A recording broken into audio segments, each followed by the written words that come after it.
I am going to teach you today about congruence and why that is so important in the tensions of your body. So stay tuned.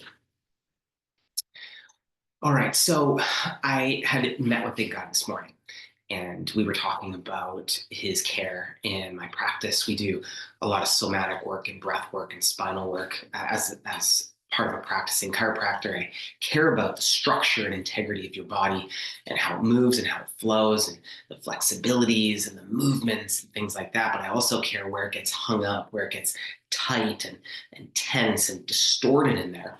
And so as we were talking today about his, particularly the pelvic area, and his, as a representation about his relationship with himself. And it's also been, at least in my training, talked about that the pelvis as that foundation is also related into a foundation of your identity. And if you look at some yoga practices, the hip sockets are and the femurs are also related to intention and action. And so these things to me in a holistic way kind of roll together. Now, you're not going to look that up in any Western scientific journals, so I understand that. But I think we can be playful enough in our minds to consider that the body is a mirror reflection of distortions or what's happening in the essence of the mind. Now, we can actually probably go through the neurology of that and different regions of the brain that loop around to control posture and how that might be connected into your identity, et cetera, et cetera. But I digress. Let's get to the point. The point being is that his pelvis is often torqued and distorted. But also one of the most common patterns that he experienced was the beating up of himself when it came to, I should be doing this, I should be doing that, I should be doing this, I should be doing that. And that conversation in his head to me is the distortion itself. The expectation that you're going to be doing something that either doesn't align with your values or isn't important enough or not urgent enough. And so he gets caught in this loop of shoulds, shoulds, shoulds, shoulds. So he really does should on himself. And we talked today about the accuracy of his actions lining up with his intentions and how important that is to maintain the integrity and the structure of his pelvis and also then the rest of the spine and his posture and his capacity to recover. So the reason that this came up is that he's been seeing me once a week for a couple of years, and he's transitioning to coming in a couple times a month. His lifestyle just is shifting and changing. And so we had a conversation about it. I said, listen, man, if you just keep working on that your actions line up with your intentions, what you think you need to be doing, and taking the actions to do those, your system will hold itself together. I said, listen, a lot of the times when you would come in to see me, we're managing your incongruence. We're managing those shoulds in your own psychology, the things you should be doing but aren't yet doing. And so we kept kind of managing that to try to leverage your energy towards things that are important to you, to take action, to find the emotional and energy reserves to do it and take those intentional actions. But since we're dropping care out and we're not going to have the kind of like managing capacity together as a team, then your system is going to have to figure out, how do I hold this integrity and this congruence? And so I said the thing is we're doing is we're releasing any dependencies that you might have on me to help you to manage this energy. And by taking me out of the equation for a period of time, you're going to force your system to get real. So we had a conversation about the intention lining up with the action, which creates symmetry across the pelvic because it gives you your worthiness of self with hips solid underneath you to say, I'm doing what I say I'm going to do.